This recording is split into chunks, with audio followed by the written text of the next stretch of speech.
যারা গত 15-16 বছর যারা এমপি ক্যান্ডিডেট হবেন তাদের বিরুদ্ধে মিনিমাম 2টা মামলা থাকতে হবে, এবং গত 15 বছর আপনার বিরুদ্ধে একটা মামলা হলো না, তা আপনি কী ধরনের নেতা হলেন? আমার টোটাল ফেস্টিস দেশনেত্রী বেগম খালেদা জিয়া উনি জেলে গেলেন, এবং ওনার শহীদ রাষ্ট্রপতি জিয়াউর রহমান বাংলাদেশের প্রথম প্রেসিডেন্ট, স্বাধীনতার ঘোষক, তার স্মৃতি বিজড়িত বাড়ির থেকে আপনি বের করে দিলেন, এবং এটার এখনও বিচার হলো না। এবং আপনারা যারা যারা নিজেকে ডিমান্ড করেন বড় নেতা, আপনি কোথাকার মহাপ্রভু হলেন? যে বান্ডেল থাকলে প্রতি সেনমানিতে টাকা বাঁচবে। বিকাশ সেনমানি বান্ডেল কিনে জিতুন প্রতি লেনদেনে। হাসিনা আপনাকে ভালোবাসে, আপনার বিরুদ্ধে মামলা দিল না। আপনি বারবার লন্ডন থেকে আসেন, যাতায়াত করেন, এবং আওয়ামী লীগের নেতারা, মেয়ররা, এমপিরা আপনাকে রিসিভ করে। ফিল্ডে যারা আছে, যারা গত 15 বছর দেশে বিদেশে, ইভেন দেশেও যারা, আমি বলবো যে দেশে যারা আন্দোলন সংগ্রাম করেছে, তাদের মূল্যায়ন হোক।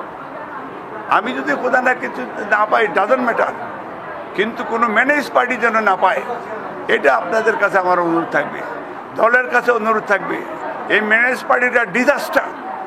আমাদের এই এলাকা একটা ঐতিহ্যবাহী এলাকা, দক্ষিণ সুরমা ফেঞ্চুগঞ্জ একটা ডিপ্রাইভ এলাকা। মহাসচিব উনি আমার মনে হয় সিলেট বিভাগের, আমাকে বিভাগের সাংগঠনিক সম্পাদক আমাকে বলেছেন যে মাননীয় মহাসচিব বলেছেন যে আপনাকে একটু উপস্থিত থাকা।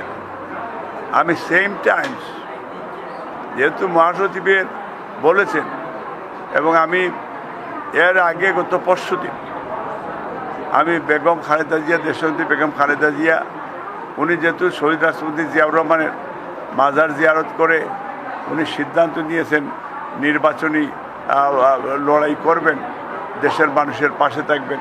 দেশের মানুষ এটা প্রত্যাশা করে, দেশের মানুষ খুব উজ্জীবিত হয়েছে, খুশি হয়েছে। এই জন্য আমি চিন্তা করলাম মাদার অফ ডেমোক্রেসি সাথে আমি দেখা করব।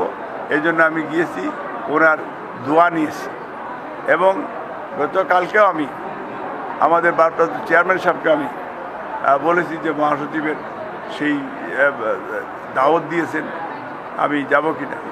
উনি আমাকে নির্দেশ দিয়েছেন, যাওয়ার অনুমতি দিয়েছেন।